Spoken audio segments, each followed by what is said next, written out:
Buenas tardes a todos en Latinoamérica.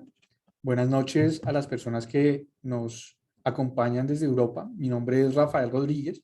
Yo soy el director del Centro de Investigación Cuantitativa de VIP Alliance. Y el día de hoy vamos a compartir nuestro webinar titulado Revisión de Mercados al Cierre. La mecánica del seminario es hacer una revisión de la publicación macroeconómica, los fundamentales que movieron e impactaron el mercado durante la semana. Posterior a ello, revisamos ese impacto, cómo se traslada el sentimiento del inversor, puntualmente al inversor de ActiveTrader, de la plataforma ActiveTrader, un inversor de ActiveTrade, evidentemente. Y finalmente, teniendo eso de fondo, nos trasladamos a revisar las estructuras de cotización de los principales instrumentos financieros. Dicho esto, a nivel macroeconómico, fueron tres los datos. Evidentemente fueron datos que se publicaron en Estados Unidos, pero fueron tres los datos que impactaron todas las bolsas. Por un lado, a nivel de las materias primas energéticas, como siempre, la publicación de los inventarios de petróleo es un dato que todos revisamos y que todos estamos siguiendo. Una publicación macroeconómica, como lo hemos dicho en los últimos seminarios, tiene un dato previo y tiene una previsión de los analistas. ¿Y qué pasa con esa previsión de los analistas? En el caso de los inventarios de petróleo WTI, lo que pasa es que cuando el dato sale por encima de la previsión, por eso el oso, tiendo a lastrar la cotización del petróleo. Es decir, tiendo a generar un efecto de caída en el precio, porque cuando yo tengo un inventario por encima de lo que espera el mercado o los analistas, lo que quiere decir es que tengo problemas en la demanda. Es decir, la demanda está cayendo. Y por eso mi inventario cada vez es más grande. De forma inversa, cuando el dato sale por debajo de la previsión, eso se traduce en fortaleza para el petróleo WTI. ¿Por qué? Porque si los analistas esperaban 1.000.000 de barriles en mi stock, pero resulta que yo salgo y les digo, no tengo 1.000.000, tengo 800 barriles, pues automáticamente lo que hace el mercado es entender que la demanda es mucho más grande de lo que habían previsto. Con lo cual eso suele traer apreciaciones en el petróleo. Pues bien, el dato ha salido en línea, ¿cierto?, con las previsiones del mercado, lo cual quiere decir que es muy probable que no veamos, en ese momento no se hubiese dado un gran movimiento en la cotización del petróleo, porque como todos saben, los mercados descuentan eventos anticipadamente. De ahí que uno se fija si se bate o no la previsión del mercado, porque sorprende al mercado. Pero cuando sale en línea, eso ya estaba o suele estar descontado en el precio. Por otro lado, y también en línea con las materias primas, ha salido el estudio del indicador de el STO de la EIA, que básicamente lo que ellos hacen es estudiar o realizar proyecciones de consumo de inventarios y suministros de las materias primas energéticas. ¿Cómo se interpreta esto? Y es que las proyecciones de la demanda influyen evidentemente en el precio de las materias primas para la creación de energía.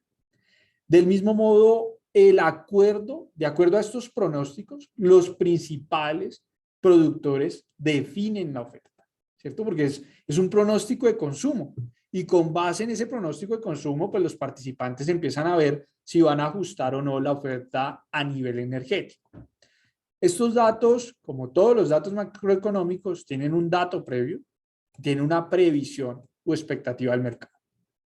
La expectativa que se tenía era de 100,6 millones, ¿cierto?, de barriles diarios o disposición energética diaria. ¿Y cómo funciona ese dato o esa previsión? Si la publicación sale por encima de la previsión, eso suele traer deterioro a las materias primas energéticas. ¿Por qué? Porque me habla de un problema de demanda. Si el dato que se publica en el STO es sobre el consumo y resulta que el dato me bota con esa relación entre inventarios y suministros una previsión mucho más alta, ¿cierto? que lo que esperaba el mercado, lo que me quiere decir es que la oferta actual es mucho más amplia de la demanda que se espera. Con lo cual, al tener una oferta que me abarca la demanda actual y me puede llegar a sobrar, pues el precio tiende a caer de estas materias primas energéticas. Y viceversa. Cuando el dato sale por debajo de la previsión, pues eso suele traer fortaleza a las materias primas energéticas, porque lo que me está mostrando es que la demanda está creciendo, ¿correcto? Y que al crecerme la demanda, por eso dice que los productores ajustan la oferta acorde como ven este dato, ¿cierto? En el momento en que ven un crecimiento en el consumo, pues suele traer un impacto, según otros datos que se hayan publicado como producción y demás, favorable a las materias primas energéticas porque me está creciendo la demanda, ¿correcto? Sin embargo, estos dos datos se han centrado en el sector energético, que como ven ha salido en consonancia tanto los inventarios del petróleo WTI como el STO. Han salido en consonancia con lo que esperaban los analistas, con lo cual no esperamos ver a nivel de cotización grandes rallies o movimientos en la cotización de las materias primas energéticas. Contrario a eso, esperaríamos que si el mercado ya descontaba estos indicadores, pues haya sido una oportunidad de toma de beneficios, por lo menos desde el punto de vista de un inversor fundamental, ¿no? Ahora, el dato muy crucial, sin lugar a dudas, ha sido la publicación del IPC de Estados Unidos. Como todos saben, estamos vigilando a nivel mundial si la inflación va a remitir o si va a ser, no va a ser transitoria y nos incrustamos en entornos económicos de una inflación persistente. Pues bien, veníamos de la publicación de un dato de crecimiento en inflación del 0.6, visto desde la inflación core, que es el dato que sigue de cerca la Reserva Federal de Estados Unidos. Para esta ocasión o la publicación de esta semana se esperaba una contracción, y es que el crecimiento fuese apenas del 0.5% en términos de inflación. ¿Cómo funciona o cuál es la mecánica de este dato? Pues bien, cuando la inflación nos está saliendo por encima de la previsión del mercado, pues evidentemente esto se ha traducido en una caída en precio en los bonos americanos, que como todos saben, la relación rentabilidad-precio es inversa. Cuando me sube el precio, me baja la rentabilidad del bono. Pero cuando la rentabilidad me sube, me tira el precio. Y entonces cuando un dato de IPC Core sale por encima de la previsión del mercado, evidentemente se me dispara la rentabilidad de los bonos americanos. Y eso también se traduce, un dato de IPC por encima de la previsión, en deterioro de la cotización de índices como el Standard & Poor's 500. Pero cuando el dato sale por debajo, cuando la inflación me sale por debajo de la previsión del mercado, hoy en día estamos viendo fortaleza en el Standard & Poor's 500 y evidentemente fortaleza en el precio de los bonos americanos. ¿Por qué? Porque me cae la rentabilidad. El dato ha salido por encima de lo que esperaba el mercado. Evidentemente no hubo dicha contracción esperada. Contrario a ello, seguimos creciendo en términos de inflación y nos hemos situado en niveles que no veíamos históricamente en Estados Unidos, y es una inflación cercana al 8%. Nos hemos situado en los 7,5 puntos porcentuales de inflación, lo cual es una cuota que no vemos en la última década, por ejemplo. Esos fueron los datos macro que movieron el mercado americano, pero que también fueron los catalizadores que estaban siguiendo, según lo que pudimos hacer o monitorear desde el Centro de Investigación Cuantitativa. Fueron estos catalizadores fundamentales los que afectaron la cotización y movieron el mercado europeo y asiático durante la semana. Dicho esto, entremos a revisar el sentimiento inversor, dada esta información macroeconómica. Pues bien, visto desde el mercado spot de los índices americanos, no hay un consenso ni alcista ni bajista en el mercado spot del Standard & Poor's 500. Visto desde el mercado spot del Dow Jones, los participantes de la plataforma AptiTrade no llegan a un consenso de si los actuales niveles de cotización es una oportunidad de compra o una oportunidad de venta. ¿Y eso cómo lo vemos? Y es que del 100% de los participantes, un 39% considera que es una oportunidad de venta, mientras que un 61% considera que es una oportunidad de compra. Con lo cual no hay un consenso claro de si es una oportunidad de compra o de venta. Contrario a ello, sí encontramos o sí se identifica un consenso alcista en el mercado spot del Russell 2000. Y es que allí el 89% de los participantes que negocian a través de la plataforma ActiveTrader son alcistas y consideran que los niveles actuales de cotización del Russell 2000 son una oportunidad de compra, frente a un 11% que considera que los niveles actuales del Russell 2000 en el mercado spot es una oportunidad de venta. Y finalmente, a nivel de el índice de tecnología, el Nasdaq 100, pues vemos que el mercado y los participantes aún no llegan a un consenso de si los niveles actuales de cotización es una oportunidad de compra o de venta. Ahora, si nos trasladamos al mercado de futuros, ¿qué estamos viendo? Pues bien, en el mercado spot hay un sentimiento de incertidumbre, no hay consenso sobre el S&P 500. Sin embargo, en el mercado spot, el mercado de futuros, con vencimiento a marzo, ¿cierto? De este año, hay un consenso bajista. Y es que allí los participantes que negocian a través de la plataforma ActiveTrader consideran que la cotización en el mercado de futuros con vencimiento a marzo es una oportunidad de venta en un 82%, mientras que pues un 18% considera que los niveles actuales en los futuros del S&P es una oportunidad de compra. Evidentemente hay un consenso vendedor en los futuros más cercanos del Standard & Poor's 500. No obstante, se mantiene el nivel de incertidumbre que se identifica en el mercado spot del Dow Jones 30, se mantiene en el vencimiento más cercano del futuro de este índice industrial. Lo mismo tenemos en el Nasdaq 100, donde hay incertidumbre en el mercado spot. En los futuros con vencimiento a marzo de 2022 también se identifica incertidumbre.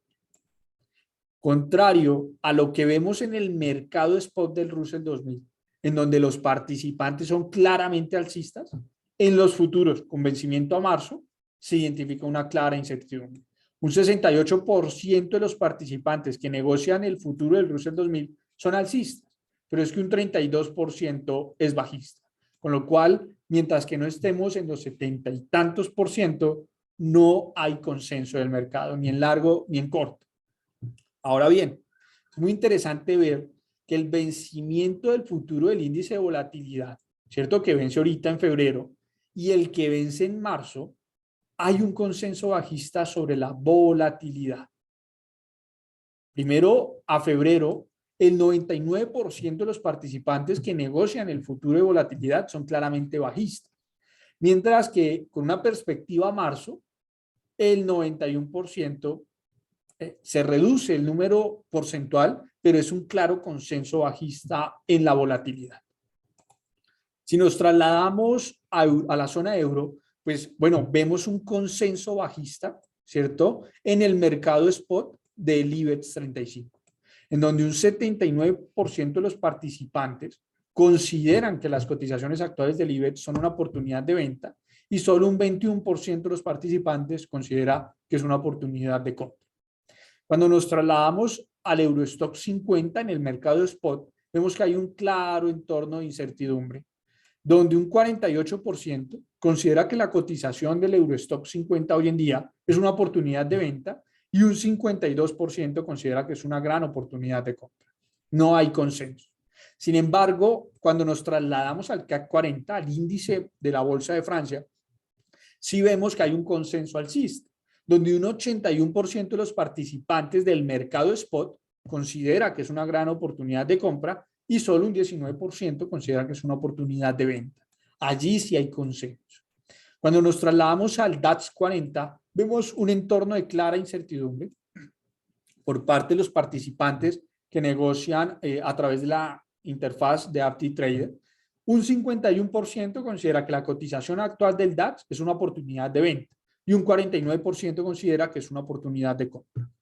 Ahora, si miramos la bolsa alemana desde las compañías de mediana capitalización, allí sí hay un consenso alcista, en donde un 97% de los participantes considera que es una gran oportunidad de compra y un 3% considera que es una oportunidad de venta.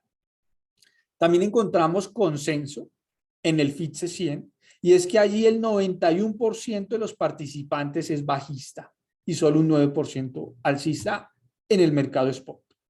Ahora, si nos trasladamos al mercado de futuros, vemos que el consenso bajista del mercado spot en el IBEX 35 continúa en el mercado de futuros con vencimiento a febrero de 2022. Y es que allí, como pueden apreciar, un 76% de los participantes del futuro del IBEX que vence en febrero tienen un sesgo bajista, frente a un 24% que considera una oportunidad de compra el IBEX 35 con vencimiento a febrero de 2022. Ahora, en el Eurostock 50 con vencimiento a marzo, sí hay un claro consenso alcista. Evidentemente, un 96% de los participantes consideran que la cotización actual en el futuro de marzo es una gran oportunidad de compra frente a, evidentemente, la incertidumbre que hay en el mercado spot. ¿Listo?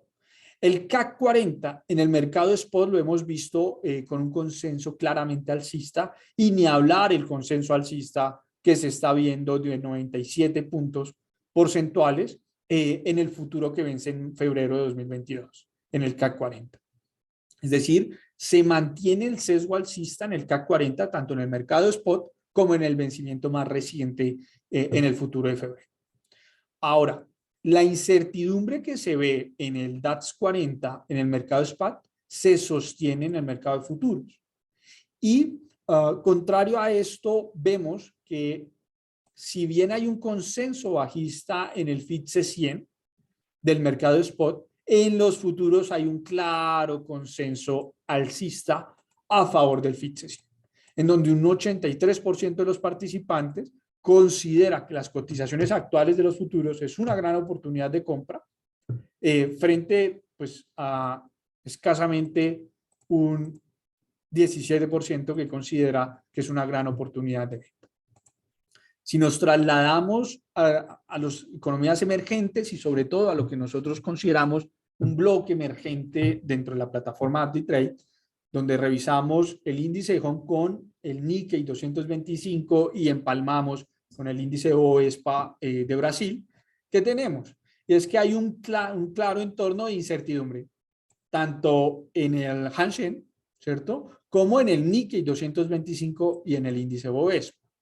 Y este mismo consenso de incertidumbre o este mismo entorno de incertidumbre en el mercado de spot se traduce en un comportamiento muy simétrico y alcista en el mercado de futuros. Y es que allí los futuros que vencen en febrero sobre el Bovespa son claramente alcistas, donde un 83% de los participantes consideran que las cotizaciones actuales en el futuro del Bovespa es una gran oportunidad de compra.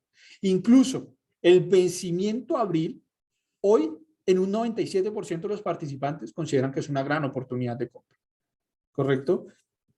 Ahora, visto desde el Nikkei 225, vemos un consenso alcista del 89% en el futuro que vence en marzo de 2022. Recordamos, tenemos una simetría de incertidumbre en el mercado spot de este bloque que nosotros llamamos economías emergentes, pero en el mercado de futuros, tanto el Bovespa como el Nikkei 225, hay un fuerte consenso alcista. Muy importante tener en cuenta estas connotaciones de sentimiento, porque como todos saben, uno implementa estrategias que explotan el vencimiento de un futuro versus lo que cotiza el spot. Entonces, esos consensos tan radicales son importantes, son interesantes. Ahora, si nos trasladamos al sentimiento inversionista sobre las materias primas, lo que estamos viendo en el mercado spot es que tanto el petróleo Brent como el WTI, según los participantes de AppDiTrader, es una gran oportunidad de compra. de venta, perdón.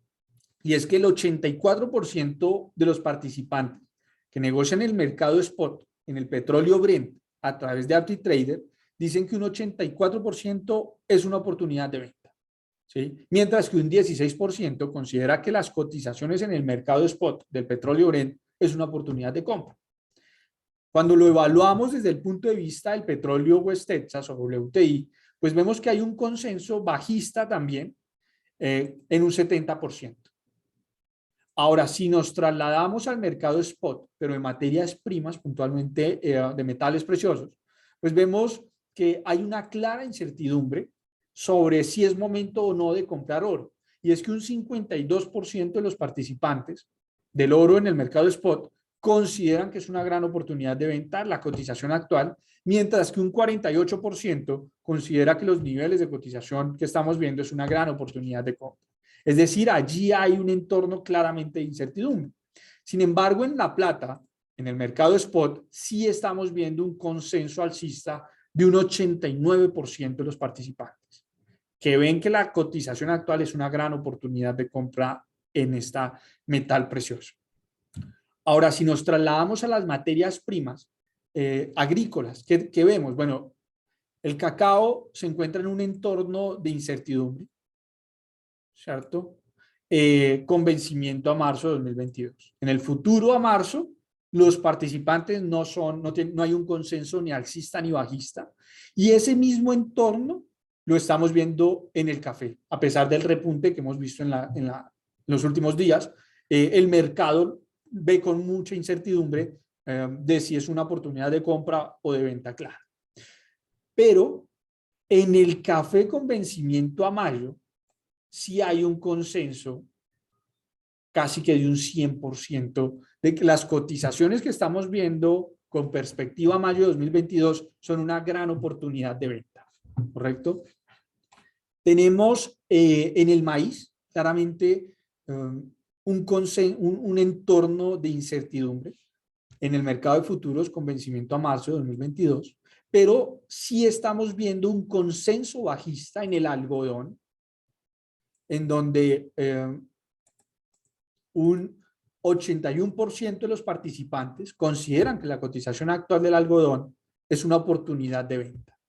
En cambio, un 19% considera que es una gran oportunidad de compra. ¿Eso qué quiere decir? Hay consenso, pero el consenso es bajista. En el trigo estamos viendo una clara incertidumbre dentro de los participantes, ¿sí?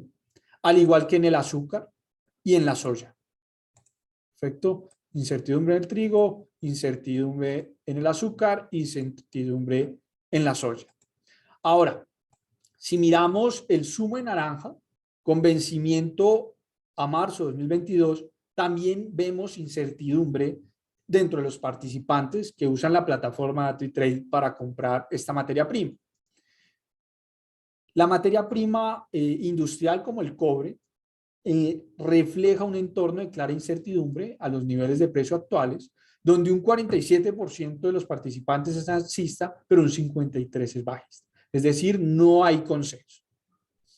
Sí vemos un consenso bajista en el diésel, donde un 75% de los participantes consideran que las cotizaciones actuales son una gran oportunidad de venta, frente a un 25% que considera que es una gran oportunidad de compra. El petróleo Brent con vencimiento a abril de 2022, hay un claro consenso y un fuerte consenso bajista donde el 92% de los participantes consideran que la cotización actual es una gran oportunidad de venta frente a un 8% que son alcistas en el petróleo Brent con vencimiento a abril de 2022.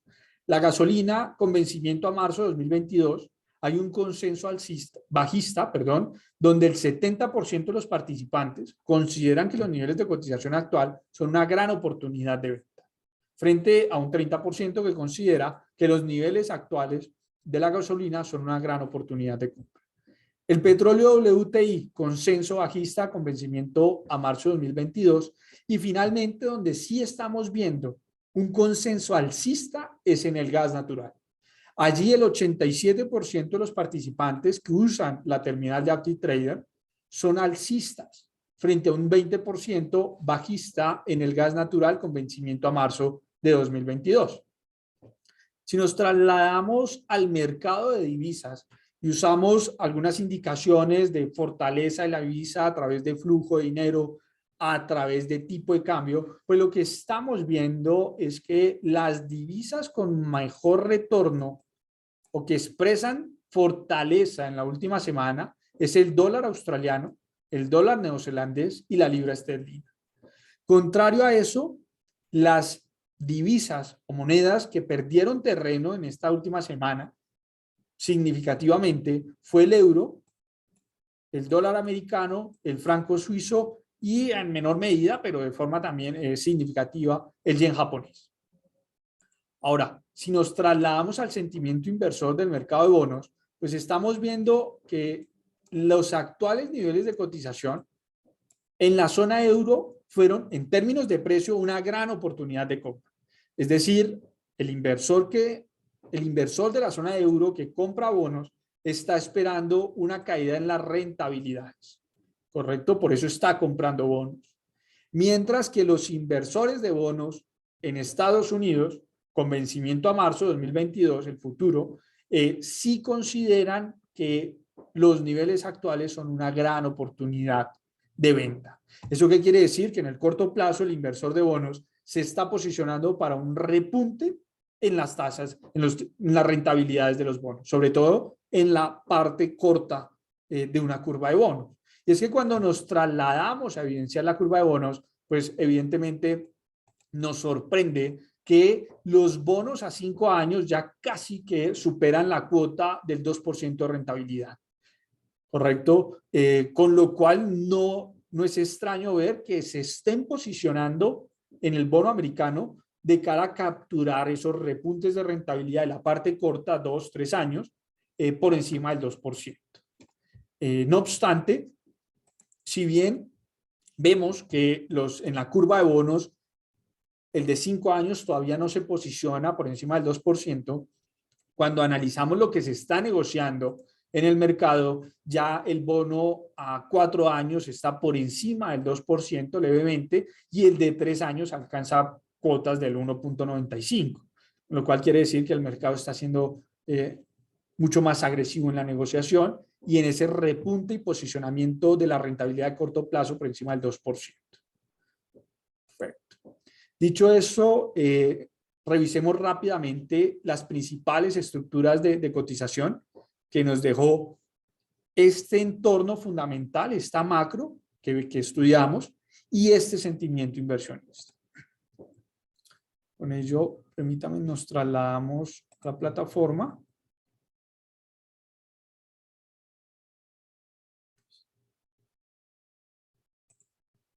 Y es que, bueno, aquí que tenemos el Standard & Poor's 500, que como hemos compartido en los últimos entregas o semanas, está atacando una directriz de largo plazo de mucha resistencia y en ese ataque se ha formado, inicialmente veíamos una estructura de distribución en la parte alta de la cotización que pierde rápidamente los 4.539 puntos, ¿cierto? Y la semana pasada en esos repuntes, ¿cierto? Vimos un nuevo ataque a tratar de recuperar esa zona de soporte, ¿no?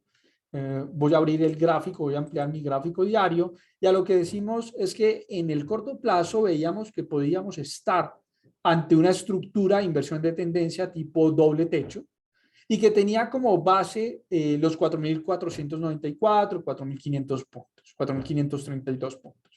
Una vez perdimos de forma vertical, ¿cierto? Y sin descanso, ese soporte, hemos rotado a la antigua zona de resistencia y soporte en 1, 2 y 3 veces en la cuota de los 4.230, 4.295 puntos. Y una vez caímos a esa zona, vimos un claro repunte en los últimos días que fue a buscar esa antigua zona de soporte, que por lo menos hasta esta hora de mercado sigue funcionando claramente o empieza a funcionar claramente como resistencia y nos entrega una directriz estructural de corto plazo de máximos decrecientes. Ahora bien, en términos de corto plazo, y es lo que estamos siguiendo, ese rebote, ¿cierto? Diario, que veíamos el marco de tiempo diario, pues coincide con un rebote al 50 y 61 Fibonacci del impulso antecedente, ¿no? Con lo cual, lo que estamos vigilando es si esta estructura de mínimos crecientes es lo suficientemente sólida para hacernos rotar nuevamente a la parte alta de lo que estaríamos por ver, si es un triángulo simétrico que puede romper en cualquier dirección, o si contrario a eso estamos viendo un banderín de continuación de tendencia que lo que vaya a hacer es hacernos rotar nuevamente a testear ese soporte estructural que ya nos hizo rebotar en la cuota de los 4.166, 4.286 puntos. Hasta no ver una pérdida de esta estructura de mínimos crecientes, no podemos empezar a diagnosticar y a trabajar con una nueva rotación a la parte baja de la cotización, zona de soporte estructural.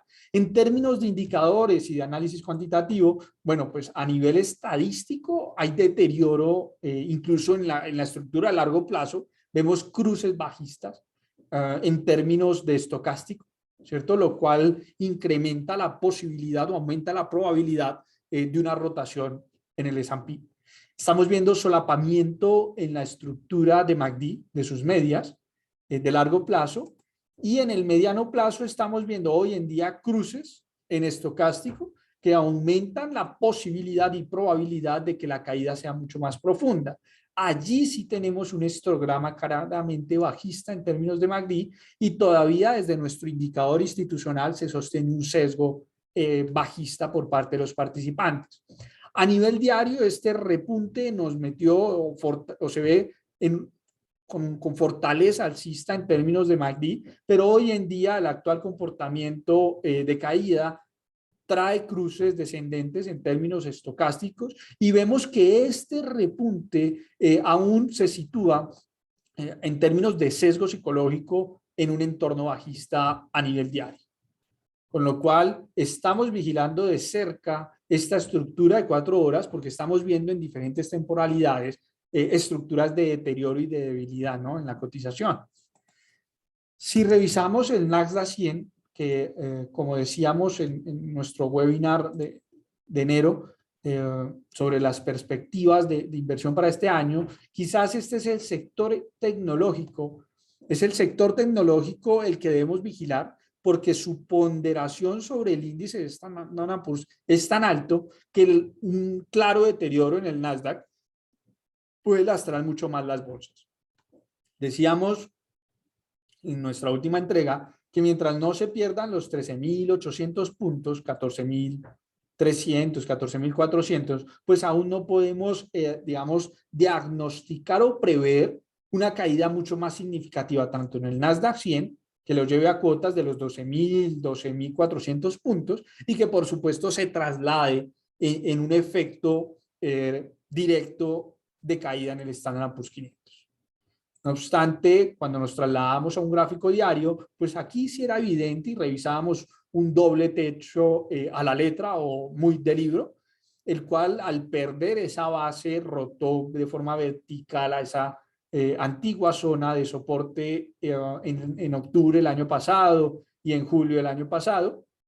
Funcionó de rebote de momento hacia esa directriz de máximos decrecientes recientes, pero actualmente, pues al igual que en el S&P, ese rebote se ha estancado, ¿no?, en la estructura del 50, 61.8 de Fibonacci, y evidentemente aquí sí, con un poco más de claridad, podemos apreciar que los máximos ya son decrecientes. Y al igual que en el S&P estamos vigilando, ojo, porque aquí sí parece, vamos a trazarlo con ustedes, que esa estructura de mínimos crecientes está siendo atacada, ¿no?, al igual que en el S&P. Pero atención porque una caída en el Nasdaq 100, como decimos, puede traer un efecto bastante significativo de deterioro en el Standard & Poor's 500 dada la ponderación de la tecnología. Por ahora, perder esta estructura de mínimos y perder los 14.400, evidentemente nos haría pensar nuevamente ir a testear la cuota de los 13.476, 13.778 puntos. ¿Correcto? Visto en el Nasdaq 100. Revisemos el Russell 2000, entendiendo que los participantes de Active son claramente alcistas en este índice de la mediana capitalización americana. Y es que en términos de largo plazo, pues vemos que asistimos a un proceso correctivo en los últimos meses de momento, cuando lo vemos desde el punto de vista de sesgo psicológico de largo plazo, pues nuestro indicador institucional nos dice que todavía estamos en un entorno positivo o alcista y que las caídas son consideradas una oportunidad de compra. Sin embargo, en indicadores adelantados, y esto es quizás algo bueno, ya estamos rotando la parte baja de un indicador tipo estocástico, ¿no?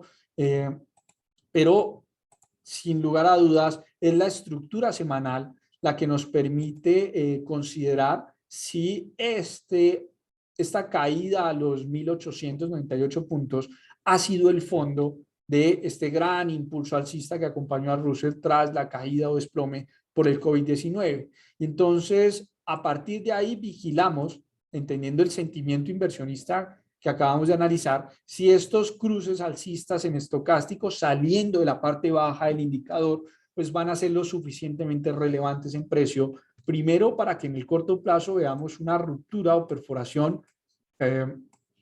superación sobre todo, de esta directriz semanal en el Russell 2000. ¿Correcto?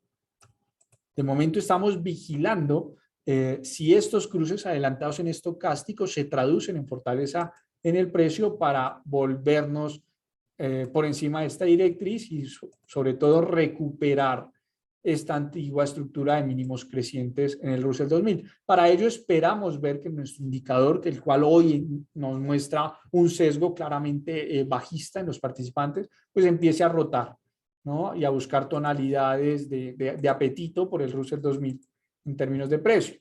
Cuando vamos al mercado intraday, para entender un poco ese apetito por el Russell 2000, pues analizábamos la semana pasada que actualmente la caída se situaba entre niveles del 38 y el 50 de Fibonacci y que a partir de ahí había una alta probabilidad de esperar un pullback o rebote hacia la antigua zona de mínimos crecientes, ¿no? De momento estamos rotando hacia esa estructura y no hemos perforado lo que sería la pendiente de máximos decrecientes diarios que posibilitara evidentemente retomar el sesgo alcista en el Russell 2000. Así se ve y languidece nuestro indicador institucional, el cual dice hemos perforado la secuencia de máximos decrecientes, pero aún estamos dentro de un sesgo psicológico bajista. No obstante, este rally se ha visto acompañado por fortaleza en términos del histograma de MACD, pero luego de acercarse a la antigua zona de soporte, estamos viendo hoy en día cruces descendentes o bajistas en términos estocásticos. Ahora bien, y ese sesgo o ese sentimiento tan claramente alcista en el Russell 2000, en el mercado spot, ¿a qué otro factor puede estar respondiendo? Y evidentemente cuando analizamos la estructura de cotización, pues lo que tenemos que decir es que los inversores evidentemente vieron lo que estamos representando en la pantalla y es abajo un patrón de inversión de tendencia, por lo menos que produzca un rebote momentáneo en el Russell 2000, tipo hombro cabeza, ¿correcto? El cual de entrada tendería a buscar esa directriz de máximos decrecientes y ir a testear, ¿no? La antigua zona de soporte entre los 2.115, 2.150 puntos en el Russell 2000. Actualmente el precio confirma de momento que ese neckline o base clavicular que haría efectivo un patrón hombro, cabeza, hombro invertido para hacer un rebote o pullback a esta antigua zona de soporte, pues está funcionando, ¿no? Y de momento esto parece ser un pullback y parece ser que eso es lo que motiva al inversor de corto plazo de Active para venir a rotar más adelante. Primero superar esta directriz de máximos decrecientes que está ahí trazada y buscar la zona de los 2.219 puntos. De momento habrá que ver si se mantiene en esta estructura y a partir de ahí entonces ver quiénes compran ese pullback. Evidentemente, desde el punto de vista de los clientes de ActiTrades, hemos y han comprado este pullback, ¿no? Si nos trasladamos rápidamente al IBEX 35, donde hay un consenso bajista por parte de los participantes, pues como hemos sostenido, el IBEX lo tiene muy duro porque está contra una directriz, ¿cierto?, bajista de largo plazo, y actualmente esos ataques que estamos viendo en esta vela semanal, pues desde el punto de vista de los participantes de ActiTrades ha sido una gran oportunidad para tomar posiciones en corto, ¿cierto?, que coincidirían con la estructura de cotización de largo plazo. Están viendo acá el comportamiento diario, si bien se superó esta zona de resistencia de corto plazo, los inversores han considerado que la cuota de los 8.900 puntos versus el retorno y el riesgo probabilístico es una gran oportunidad para tomar posiciones en corto. De momento, a nivel institucional, si bien la prima de riesgo aquí es muy baja, ¿cierto?, y el retorno es bastante atractivo, nosotros en nuestro indicador institucional no estamos identificando un sesgo claramente bajista en el consenso amplio del mercado, con lo cual no hemos implementado posiciones acá, pero cabe destacar que en indicadores adelantados como términos estocásticos ya hay cruces descendentes en la parte alta del indicador y que de momento lo que estarían vigilando aquellos inversores que han tomado ese ataque a la directriz como una oportunidad de venta, pues estarían vigilando que se pierda, que empecemos a perder evidentemente esta cuota de mínimos crecientes, ¿no?, que traiga deterioro a la cotización.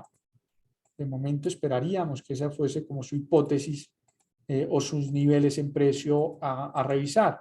Sin embargo, pues bueno, habrá que ver qué hace el mercado, pero mucha atención porque estos mínimos pues levemente ya nos están entregando una secuencia de máximos crecientes. Sin embargo, esta estructura de máximos y mínimos crecientes pues se traduce o empieza a denotar que podemos estar dentro de una cuña ascendente, que es un típico patrón de agotamiento de tendencia al alza, ¿correcto? Y rápidamente, para no pasarme en el tiempo del seminario, voy a revisar una materia prima como el petróleo WTI, en donde actualmente repunta, ¿no? En términos estructurales, cuando lo analizamos en un gráfico mensual o gráfico temporalidad de largo plazo, pues evidentemente tras superar la cuota de los 76 puntos, decimos que hay un cambio de sesgo en el sector energético, ¿no?, que tiene que ver mucho con problema de abastecimiento y inflación, y hoy en día el posible conflicto y las tensiones que hay por un lado entre Rusia y Ucrania y por otro lado de si se llegará o no a un acuerdo nuclear con Irán, ¿no? De momento nuestros modelos muestran que el siguiente gran techo del petróleo estaría en los 116 puntos, 144 puntos. Es allí donde plantearíamos si este sesgo, este cambio de sesgo en la estructura de cotización tiene la magnitud y relevancia para venir a alcanzar niveles históricamente significativos y relevantes, luego de que hemos superado los 77, 79 dólares en el petróleo WTI. De momento, a nivel de indicadores estadísticos, no se aprecia deterioro en este rally. Continuamos con cruces ascendentes en términos estocásticos, a pesar de que estamos en la parte alta del indicador, y hoy en día y en los últimos meses hemos visto fortalecimiento del histograma de MACD. Del mismo modo, nuestro indicador institucional refleja un sesgo y un consenso claramente alcista en esta materia prima energética. Ahora, si nos movemos a un gráfico semanal, lo que estamos viendo es que esta secuencia de máximos y mínimos crecientes, hoy en día estamos atacando la parte alta de ese canal, ¿no? Con lo cual el riesgo de corrección o inversión de tendencia en el corto plazo, pues es muy alta. Pero también, dado los entornos, como vieron, que analizamos los inventarios de petróleo WTI, pero también vimos el consenso y la expectativa de consumo del sector energético, pues todo esto alimenta esa previsión y perspectiva de que en los próximos meses son las materias primas energéticas los grandes ganadores de valoración o valorización en el corto plazo, producto de entornos económicos, geopolíticos y también un problema que hay a nivel de industria, ¿no? No obstante, allá arriba puede pasar muchas cosas. De momento, como entendemos que a nivel semanal estamos atacando una estructura de resistencia bastante significativa, pues estamos vigilando si vemos algún patrón de inversión de tendencia en el corto plazo. Por ahora, no, mientras que no se pierdan los $88, no podemos pensar o considerar algún movimiento correctivo que tire el petróleo hacia cuotas de los $83, $85, ¿no? Si bien en términos de indicadores un poco más robustos, como un MACD, hay aplanamiento de las medias, atención porque a nivel de precio se sostiene y tenemos cruces alcistas en términos estocásticos. Y visto desde nuestro indicador institucional, permanece y se sostiene el sesgo alcista a favor del petróleo West Texas. Del mismo modo, cuando analizamos un gráfico en 4 horas, pues vemos que esta estructura que sostenía máximos decrecientes, pues la hemos pasado en las últimas sesiones, por no decir que el día de hoy, gracias a esos datos tan complejos a nivel tan difíciles, ¿no? de ver y de controlar en términos de inflación, en términos de previsiones de consumo, pues esas publicaciones macro permitieron que se afianzara a través de un pullback la zona de los $88 y que a partir de ahí perforáramos nuevamente esa pendiente de máximos decrecientes para venir a atacar sin lugar a duda la gran resistencia de corto plazo en los $92, $94. De momento, fortaleza en el petróleo West Texas y en términos tanto fundamentales como de price action, se aprecia que el mercado lo está haciendo bastante bien y coordinado, ¿no? Entre valoraciones macro que traen fortaleza al sector energético y niveles estructurales de apoyo y resistencia, ¿no? De momento, nuestro indicador ya marca una fortaleza clara, ¿no? En términos psicológicos de corto plazo a favor del West Texas. Finalmente, permito que analicemos qué está haciendo el dólar en términos del dólar index, y lo que decíamos la semana pasada es que estamos atacando la zona media de un canal lateral con una zona de soporte entre los 88, 90 puntos y los zona de resistencia entre los 100 y los 103 puntos en el dólar index, y que a partir de ahí no nos extrañaba ver debilidad en el corto plazo, dado que estamos atacando la zona media y un canal lateral, ¿no? Pero que cuando íbamos a un gráfico semanal, permítame tomar un poco de agua,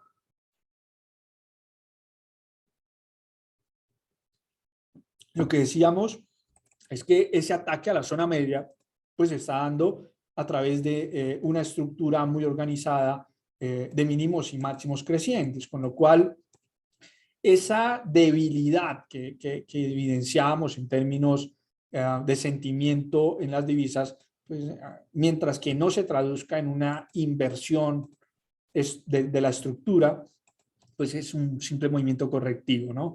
Y teniendo en cuenta que estamos en la parte media de un gran canal lateral histórico, pues es normal, ¿no? Ver eso. Entonces, del dólar index seguimos en una estructura muy lateral y de momento no está claro por dónde debemos movernos en el euro y en el dólar, ¿no? Entendiendo que el 56% del peso del euro se traduce en fortaleza o debilidad del dólar americano. De momento, mucha incertidumbre respecto al futuro del euro, dado el lenguaje y el discurso que aún sigue manejando Christine Lagarde, ¿no? Respecto a la inflación y cómo van a actuar.